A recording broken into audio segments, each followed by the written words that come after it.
आप सुन रहे हैं एजी एंटरटेनमेंट की धमाकेदार प्रस्तुति।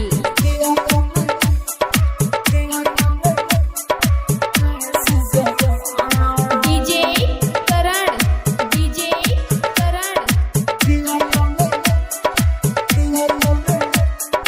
सुंदरपुर नेपाल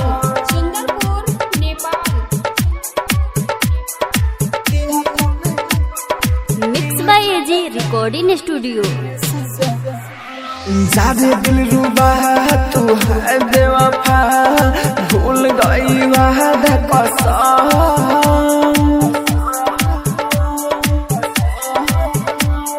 चाहे मर जाऊंगा भूल नहीं पाऊंगा, दिया तूने सजा खाम, दिया तूने सजा खाम।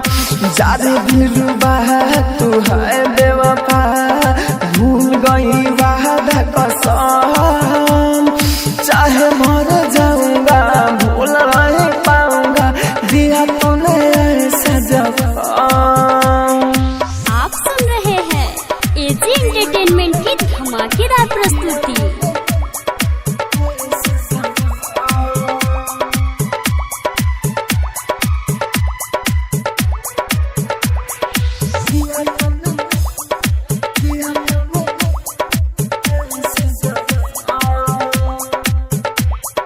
डीजे करण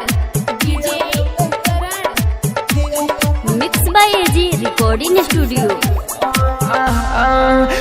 रखा दिल में भरी महफिल में, तुझे रुसवा मैं कर जाऊंगा, चले जाऊंगा तेरे शहर से, फिर लौट के कभी भी न आऊंगा।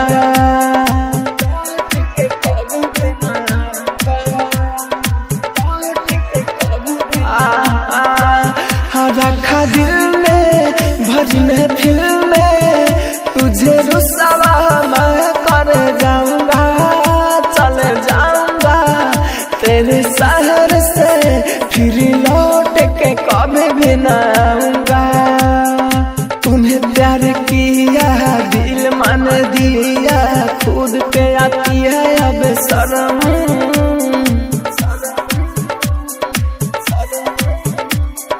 चाहे मर जाऊंगा भूल नहीं पाऊंगा, दिया तूने ऐसा जख्म। जादे दिल रुबा तू है बेवफा, भूल गई वादा कसम।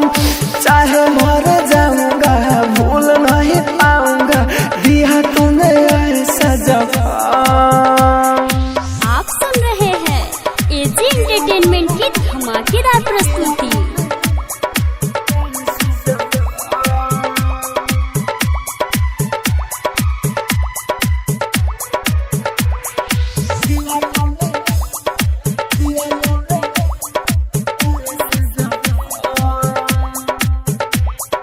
डीजे करण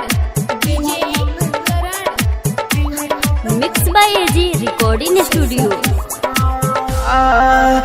मैं पागल हो गया था बेवफा, तेरी झूठी चाह में मार के, अब ठोकर खुश रहती है गैरों की बाह में।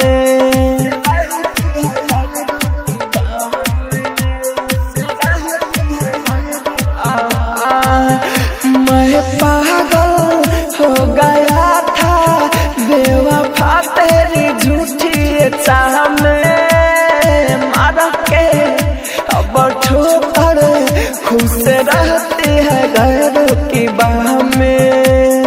राहुल राजा धानी सुनील की कहानी, यही था हुआ भरा।